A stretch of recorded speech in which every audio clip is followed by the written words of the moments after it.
ಜಾತಿ ಜನಗಣತಿ ಜಂಗಿ ಕುಸ್ತಿಗೆ ಇವತ್ತೇ ಕ್ಲೈಮ್ಯಾಕ್ಸ್ ಸಿಗುತ್ತಾ?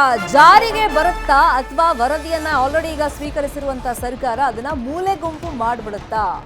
ಅಧ್ಯಯನಕ್ಕೆ ಸಮಿತಿಯನ್ನ ರಚನೆ ಮಾಡಲಾಗುತ್ತಾ? ಇವತ್ತಿನ ಕ್ಯಾಬಿನೆಟ್ ಸಭೆಯಲ್ಲಿ ಈ ಬಗ್ಗೆ ಮಹತ್ವದ ನಿರ್ಧಾರವನ್ನ ಮಾಡಲಾಗುತ್ತೆ. ಇದಕ್ಕೋಸ್ಕರನೇ ಇವತ್ತು ಕ್ಯಾಬಿನೆಟ್ ಸಭೆಯನ್ನ ನಿಗದಿ ಮಾಡಲಾಗಿದೆ. ಸಂಜೆ 4 ಗಂಟೆ ನಂತರ ಸಭೆ ಸೇರಿ ಸಿಎಂ ನೇತೃತ್ವದಲ್ಲಿ ಸಚಿವರುಗಳು ತಮ್ಮ ಅಭಿಪ್ರಾಯವನ್ನ ವ್ಯಕ್ತಪಡಿಸುತ್ತಾರೆ.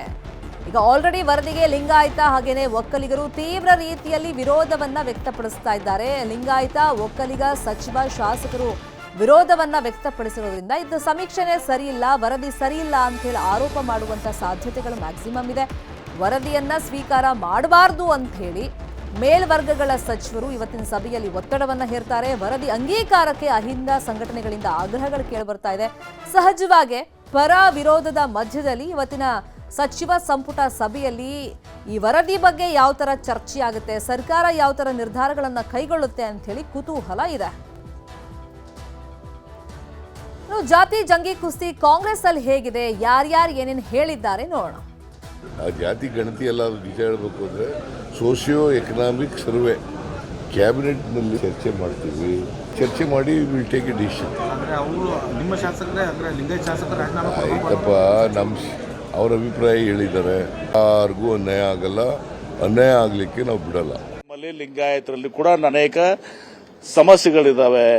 ಆ ಎಲ್ಲ ಸಮಸ್ಯೆಗಳು ಅದು ಕಾಂತರಾಜ್ ಅವರಿಂದ ಆಗಿದೆ ಅಂತಲೂ ನಾವು ಹೇಳೋದಿಲ್ಲ, ಸರ್ಕಾರದಿಂದ ಆಗಿದೆ ಅಂತ ಅನ್ನೋದಿಲ್ಲ, ಸಿದ್ದರಾಮಯ್ಯ ಅವರಿಂದ ಆಗಿದೆ ಅಂತ ನಾವು ಹೇಳ್ತಾ ಇಲ್ಲ. ನಮ್ಮಲ್ಲಿ ಕೆಲವು ಉಪಪಂಗಡಗಳು ಮೀಸಲಾತಿ ಸಲುವಾಗಿ 2A, 3A ಬರೆಸಿದ್ದಾರೆ. ಅವು ಲಿಂಗಾಯತ ಉಪಪಂಗಡಗಳೇ ಅವು.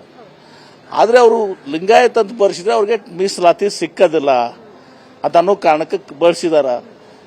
ಹೀಗಾಗಿ ಅಷ್ಟು ನಮ್ದು ಜನಸಂಖ್ಯೆ ಕಡಿಮೆ ಇಲ್ಲಿ ಆಗಿದೆ.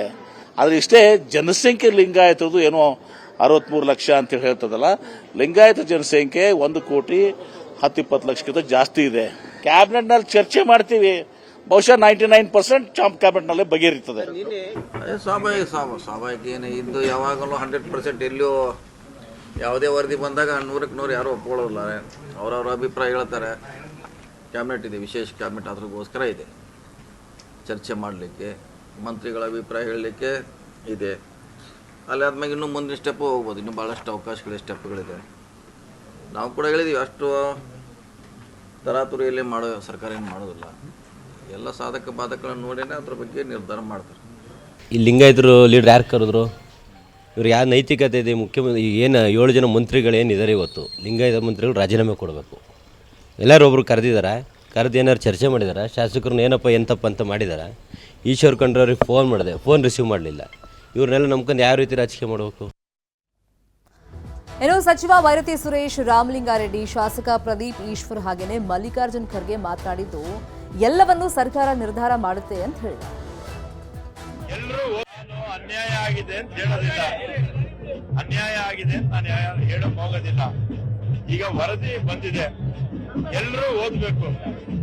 ಮಿನಿಸ್ಟರ್ಸ್ ಓದ್ಬೇಕು, MLAs ಓದ್ಬೇಕು, MLC ಓದ್ಬೇಕು, ಸಾಮಾನ್ಯ ಜನ ಕೂಡ ಓದ್ಬೇಕು.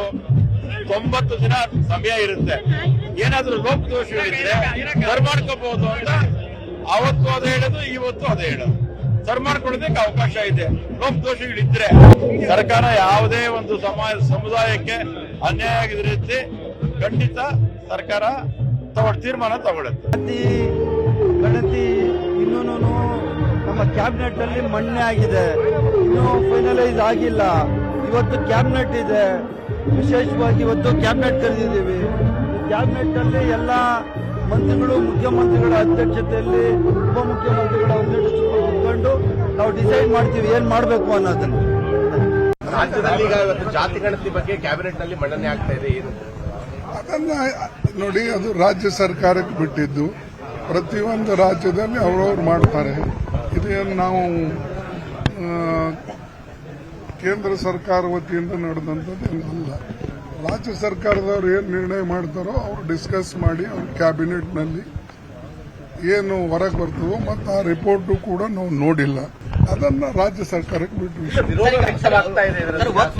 ಅದೇ ಇರಬಹುದು, ನನ್ನ ಅಭಿಪ್ರಾಯ ನಾ ಹೇಳಿದೆ. ಕ್ಯಾಬಿನೆಟ್ ಅಲ್ಲಿ ಚರ್ಚೆ ಆಗ್ಲಿ, ನನಗೆ ಅದ್ರ ಬಗ್ಗೆ ಅಂಕಿಅಂಶಗಳು ಗೊತ್ತಿಲ್ಲ. ಅದು ಬಟ್ ನನ್ನ ಸಮುದಾಯಕ್ಕೆ ನ್ಯಾಯ ಸಿಗುತ್ತೆ ಅಂತ ನಂಬಿಕೆ ಇದೆ. ನನ್ನ ಸಮುದಾಯಕ್ಕೆ ನನ್ನ ಸರ್ಕಾರ 2A ಕೊಡುತ್ತೆ. ಅದಕ್ಕೆ ನಾವು ಅರ್ಹರಿದ್ದೀವಿ ಅಂತ ನನ್ನ ಭಾವನೆ ಸರ್. 4% ಮೀಸಲಾತಿ ಸಂಬಂಧಪಟ್ಟಂತೆ ಏನು ರಾಜ್ಯ ಸರ್ಕಾರ ಅದನ್ನು ಗವರ್ನರ್ ಈಗ ತಿರಸ್ಕಾರ ಮಾಡಿದ್ದಾರೆ. ಮತ್ತೆ ಗವರ್ನರ್ ಸಂಘರ್ಷ ರಾಜ್ಯ ಸರ್ಕಾರ. ತಮಿಳುನಾಡು ಗವರ್ನರ್ಗೆ, ರಾಷ್ಟ್ರಪತಿಗೆ ಮೊನ್ನೆ ಸುಪ್ರೀಂ ಕೋರ್ಟ್ ಏನ್ ಹೇಳ್ತು ಅಂತ ದೇಶ ನೋಡಿದೆ. ಗವರ್ನರ್ ಅವರು ಇನ್ನು ಸ್ವಲ್ಪ ಡಿಲೇ ಮಾಡಬಹುದು, ಸೈನ್ ಆಗದೆ ಏನ್ ಮಾಡ್ತಾರೆ. ಸುಪ್ರೀಂ ಕೋರ್ಟ್ ಡೈರೆಕ್ಷನ್ ಇದೆ ಅಲ್ಲ, ಸ್ವಲ್ಪ ತಡ ಆಗ್ಬೋದು. ಬಟ್ ನಮಗೆ ನ್ಯಾಯ ಸಿಗುತ್ತೆ, ನಮ್ಮ ತೀರ್ಮಾನ